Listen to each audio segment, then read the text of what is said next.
प्रिय विद्यार्थियों, आज हम गामा फलन के रूपांतरण के बारे में कुछ जानेंगे और अनंत समाकलन के ऐसे सूत्र गामा फंक्शन में डिवाइड करेंगे जिससे कि वो समाकलन आसानी से हो सके। इसी कड़ी में पहला रूपांतरण है गामा n बराबर समाकलन 0 से 1 log 1/y की पावर n-1 dy। इस सूत्र को आप याद भी रखेंगे। फार्मूले के अनुसार हम जानते हैं कि गामा n बराबर होता है 0 से इंफिनिटी x की घात n-1 e की घात -x dx। अब हम पुट करते हैं x बराबर log 1/y अर्थात y बराबर e की घात -x। इस सपोजिशन से हम ऊपर वाले समाकलन को अगर बदलें तो लिमिट्स भी बदलेगी और x का फंक्शन y के रूप में आएगा। तो ये आ जाएगा गामा n बराबर 1 से 0 समाकलन में log 1/y इसकी घात n-1 ब्रैकेट -dy। हम इसको अपने आराम से निकाल सकते हैं, जैसे अपन ने dx किया, log 1/y का डिफरेंशिएशन करेंगे तो ये ऐसा आ जाएगा y और dy और फिर उसके बाद मान रख दिए जाएंगे। या अपन इससे ऐसा लिख सकते हैं dy बराबर -e की घात -x dx। तो dx बराबर क्या आ गया, dy बटा हुआ -e की घात -x। और अपन ने e की घात -x को क्या माना है, y माना है, तो -1/y dy। ऐसा अपन इसको लिख सकते हैं dx की जगह।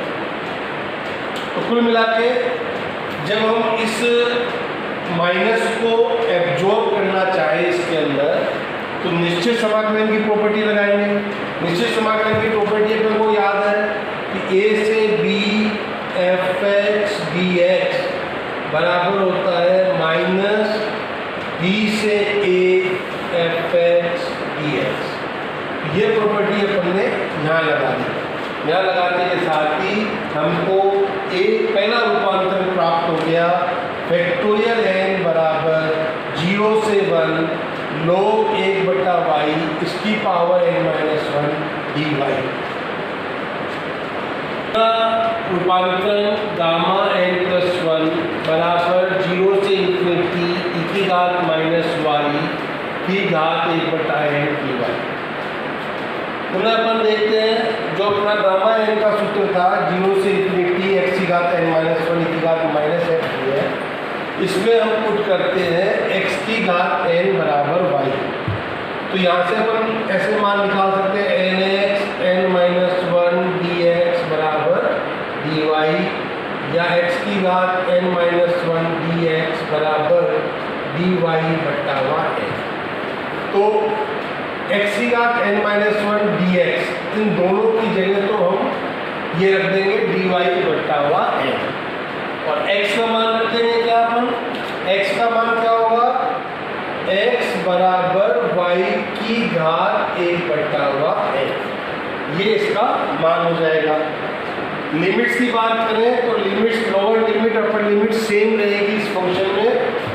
तो ये कुल मिला के ये चेंज हो जाएगा गामा n बराबर 1/n 0 से इंफिनिटी e की घात -y 1/n dy। ठीक है। अब हम क्या करते हैं, इस n को इधर ले आओ तो n गामा n बराबर हो गया 0 से इंफिनिटी e की घात -y 1/n dy। अब कल बताया था n गामा n का क्या सूत्र होता है, गामा n+1। तो गामा n+1 बराबर आ गया 0 से इंफिनिटी e की घात -y एंड dy, जो कि हमारा सेकंड तीसरा रूपांतरण है गामा एन बराबर ए की घात एन 0 से इन्फिनिटी एक्स की घात एन माइनस 1 ई की घात माइनस ए एक्स डी एक्स। ये बहुत इम्पोर्टेंट रूपांतरण है, इससे कई क्वेश्चन अपन को हल करने में मदद मिलेगी। इसके लिए वही हमने पुट किया x बराबर ए जेड, जेड कोई एक नया फंक्शन है, डी एक्स बराबर क्या हो जाएगा A D Z. Lower limit में कोई फर्क नहीं पड़ेगा, अपर लिमिट में कोई फर्क नहीं पड़ेगा, ये लिमिटें सेम रहेगी क्योंकि x बराबर ए जेड है। अगर x का मान 0 करेंगे तो z भी 0 आएगा, x का मान अनंत लिमिट पे लाएंगे तो z की लिमिट भी अनंत हो जाएगी। अतः ये अब किसमें चेंज हो गया, गामा एन बराबर अपना जो फार्मूला था उसको अपन चलाए पहले 0 से इन्फिनिटी x की घात n माइनस 1 ई की घात माइनस एक्स डी एक्स, ऐसा हमारा फार्मूला होता है। इसमें हमने पुट किया x की जगह ए जेड, तो यहाँ लिख देंगे ए जेड इसकी पावर n माइनस 1, ई की पावर माइनस एक्स की जगह क्या लिखेंगे ए जेड, डी एक्स की जगह ए डी जेड। सारा आपने पुट कर दिया, इसको सोल्व करें तो देखो यहाँ से ए की घात n माइनस 1 आएगा, यहाँ ए है तो ए की घात n बाहर आ जाएगा, 0 से इन्फिनिटी जेड की घात n माइनस 1 ई की घात माइनस ए जेड डी जेड। अब निश्चित समाकलन हम जानते हैं, निश्चित समाकलन में जेड फलन को x में भी बदला जा सकता है, तो हम इसको x में बदल देते हैं और इसको इस प्रकार से लिख देंगे। तो ये हमारा एक तीसरा रूपांतरण हो गया कि गामा एन बराबर ए की घात एन 0 से इन्फिनिटी एक्स की घात एन माइनस 1 ई की घात माइनस ए एक्स डी एक्स। प्रिय विद्यार्थियों, कल मैंने आपको गामा 1 का मान निकाल के बताया था, आज गामा हाफ का मान भी हम निकालेंगे क्योंकि गामा 1 और गामा हाफ का मान निकालने के उपरांत हम गामा के सभी मानों को हल कर सकते हैं। अभी रूपांतरण अपन ने पढ़ा, उसमें गामा एन बराबर 1/n 0 से इन्फिनिटी ई की घात माइनस वाई ए बटा एन डी वाई हमने डिराइव किया। क्योंकि हमें गामा हाफ निकालना है इसलिए हमने n बराबर 1/2 रखा। तो क्या हो गया, गामा आधा बराबर 1/2 तो ऊपर चला जाएगा, 2 0 से इन्फिनिटी ई की घात minus Y square D Y. उन्हें निश्चित समाकलन में हम जानते हैं कि फलन को चेंज करने पर मान में कोई बदलाव नहीं होता, तो हमने y की जगह x का फलन ले लिया और इसी ऊपर वाले रूपांतरण को वापस लिखा, गामा हाफ बराबर 2 0 से इन्फिनिटी ई की घात minus X square D x. अब इन दोनों को गुणा कर देते हैं, गुणा कर देंगे तो यहाँ पर क्या हो जाएगा, गामा हाफ होके गामा हाफ का स्क्वायर 4, ये दोनों लिमिट रख दी, ई की घात minus X square plus Y square D X D Y, जो कि एक क्षेत्र को बता रहा है। क्योंकि जब हम डबल इंटीग्रेशन पढ़ेंगे आपकी कक्षाओं में, तो डबल इंटीग्रेशन हमेशा एक क्षेत्रफल को दर्शाता है। तो ये एक क्षेत्रफल है, क्षेत्रफल है तो इसका मतलब निश्चित है कि x भी कहीं न कहीं वेरी कर रहा है, y भी कहीं न कहीं वेरी कर रहा है और 2 डायमेंशन में उनकी स्थिति भी निश्चित है। जो सब कुछ हमें इस समाकलन को देखकर ही बताना होगा। अब जैसे समाकलन की हम बात करते हैं तो ये हमने आपकी 2 डायमेंशन खींची, जिसमें ये आपका हो गया x, ये हो गया o, ये x डैश, ये y और ये y डैश।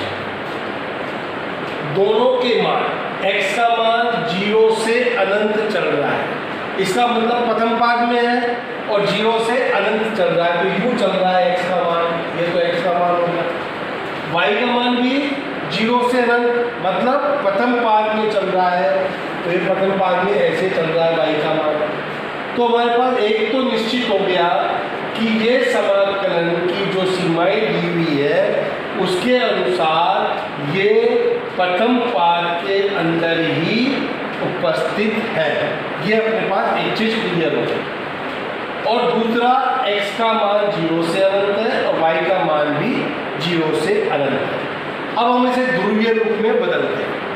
ध्रुवीय रूप में बदलने के लिए हमने पुट करा x बराबर r cos थीटा, y बराबर r sin थीटा।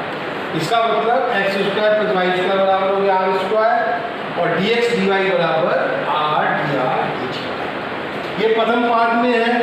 अब r का मान निश्चित रूप से हम ध्रुवीय का लेते हैं ध्रुवीय रूप में, तो जो हम एक स्लाइड लेते हैं छोटी सी जिसपे लिमिट्स वेरी करेगी, वो स्लाइड r की 0 से चलेगी और कहाँ तक चलेगी पता नहीं है, अनंत तक चलेगी।